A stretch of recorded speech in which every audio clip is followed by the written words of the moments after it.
بسم اللہ الرحمن الرحیم۔ السلام علیکم۔ ایک ترک مسلمان اپنی آپ بیتی بیان کرتا ہوا کہتا ہے کہ میں وہاں کھڑا دیکھ رہا تھا کہ 4 پولیس والے کسی کا انتظار کر رہے ہیں۔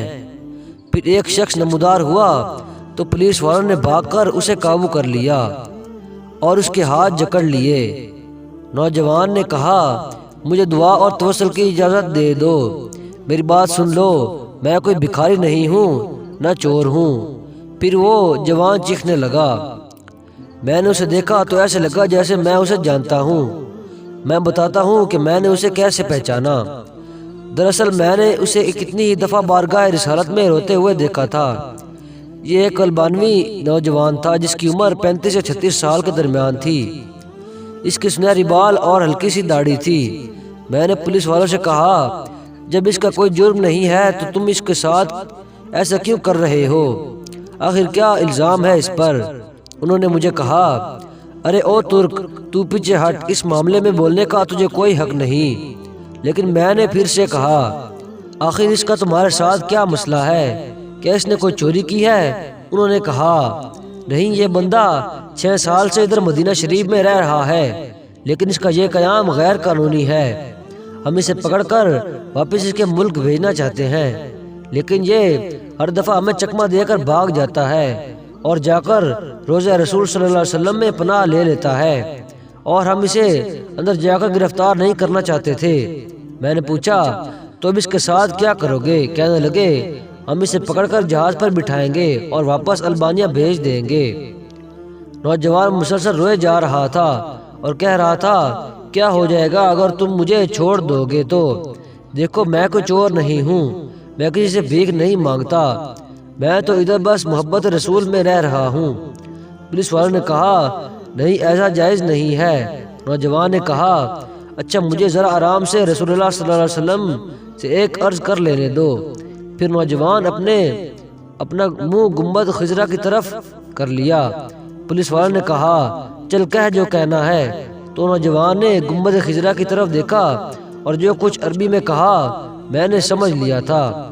وہ نوجوان کہہ رہا تھا، یا رسول اللہ، کیا ہمارے درمیان اتفاق نہیں ہوا تھا؟ کیا میں نے اپنے ماں باپ کو نہیں چھوڑا؟ کیا اپنی دکان بند کر کے اپنا گھر بار نہیں چھوڑا اور یہ عہد کہ یہاں نہیں آیا تھا کہ آپ کے جوار رحمت میں رہا رہوں گا؟ حضور، اب دیکھ لیجئے، یہ مجھے ایسا کرنے سے منع کر رہے ہیں۔ یا رسول اللہ، یا رسول اللہ، آپ مداخلت کیوں نہیں فرماتے؟ یا رسول اللہ، آپ مداخلت کیوں نہیں فرماتے؟ اتنے میں نوجوان بے حال ہونے لگا تو پولیس والوں نے ذرا ڈھیل دی اور نوجوان نیچے گر گیا۔ ایک پولیس والے نے اسے ٹھڈا مارتے ہوئے کہا، او دھوکے باز، اٹھ! لیکن نوجوان نے کوئی رد عمل ظاہر نہ کیا۔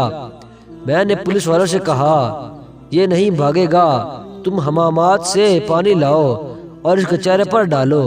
لیکن نوجوان کوئی حرکت نہیں کر رہا تھا۔ ایک پولیس والے نے کہا، اسے دیکھو تو صحیح، کہیں سچ مچ مر ہی نہ گیا ہو۔ دوسرا پولیس والا کہنے لگا، اسے ہم نے کون سی ایسی ضرب لگائی ہے جس سے یہ مر جائے؟ پھر انہوں نے ایمبولینس والوں کو فون کیا۔ وہ ادھر سامنے والے 7 نمبر گیٹ سے ایک ایمبولینس لے آئے۔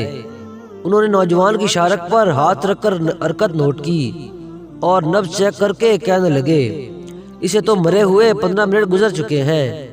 اب پولیس والے جیسے مجرم ہوں نیچے بیٹھ گئے اور رونے لگے۔ وہ منظر بھی دیکھنے والا تھا۔ ان میں سے ایک تو اپنے دونوں زانوں پر ہاتھ مارتے ہوئے کہتا تھا، ہائے، ہمارے ہاتھ کیوں نہ ٹوٹ گئے، کاش ہمیں معلوم ہوتا کہ اسے رسول اللہ سے اتنی شدید محبت ہے، ہائے میرے ہاتھ کیوں نہ ٹوٹ گئے۔ اس کے بعد ایمبولینس والے اسے وہاں سے اٹھا لیا اور جنت البقیع کی طرف تجہیز و تکفین والے حصے میں لے گئے۔ غسل کے وقت میں بھی وہیں موجود تھا۔ میں انہیں کہتا تھا، مجھے بھی ہاتھ لگانے دو، مجھے بھی اس کی چارپائی کو اٹھانے دو۔ جب جنازہ تیار ہو کر نماز کے لیے جانے لگا تو پولیس والوں نے مجھے کہا، ہم نے جتنا گناہ اٹھایا ہے بس اتنا کافی ہے، اسے ہمارے سوا اور کوئی نہیں اٹھائے گا، شاید اس طرح ہمیں آخرت میں کچھ رعایت مل جائے۔ میرے سامنے ہی وہ نوجوان بار بار کہہ رہا تھا کہ یا رسول اللہ، آپ مداخلت کیوں نہیں فرما رہے؟ تو دیکھیے کس طرح رسول اللہ صلی اللہ علیہ وسلم نے مداخلت فرما دی اور ملک الموت نے اپنا فرض ادا کر کے اسے آپ تک ہمیشہ کے لیے پہنچا دیا۔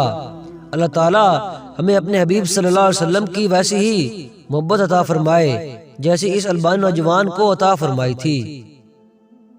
تو دوستوں ویڈیو کیسی لگی کمنٹ میں اپنی قیمتی رائے کا اظہار ضرور کریں۔ تو ملتے ہیں کسی اور چیز ویڈیو میں، تب تک کے لیے اللہ حافظ۔